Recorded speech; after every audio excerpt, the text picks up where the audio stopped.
আমরা সিউড়ি মানে বীরভূম লালমাটির দেশ সিউড়ি থেকে এসেছি। আমাদের সংস্থার নাম বীরভূম লালমাটির দেশ।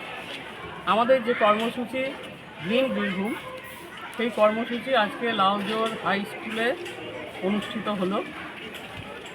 এখানের এই স্কুলের যিনি প্রধান শিক্ষক মহাশয় এবং অন্যান্য শিক্ষক মহাশয় প্রত্যেকের ব্যবহারে আমরা আপ্লুত এবং ওনারা সত্যি অনেক ভালো অ্যারেঞ্জমেন্ট করে রেখেছিলেন বলে 123টা গাছ আমরা খুব দ্রুততার সঙ্গে লাগাতে পেরেছি। তার জন্য আমাদের এই সংস্থার পক্ষ থেকে ওদেরকে গভীর শ্রদ্ধা। কী কী গাছ লাগানো হয়েছে?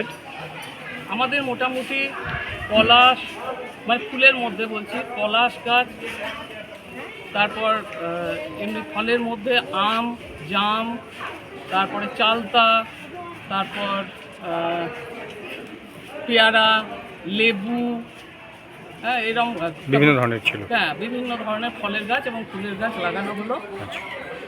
তো জায়গা ভীষণ বড় সুন্দর জায়গা এবং গাছ লাগানোর মতন পুরো পাঁচিল দিয়ে ঘেরা।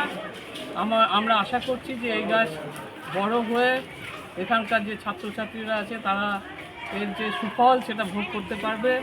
ভীষণ ভালো লাগলো এখানে এসে আমাদের এই কর্মসূচিটা পালন করতে পেরে। আপনার নাম এবং পরিচয়? আমার নাম চন্দ্রিমা চ্যাটার্জি, বীরভূম লালমাটির দেশ। ধন্যবাদ।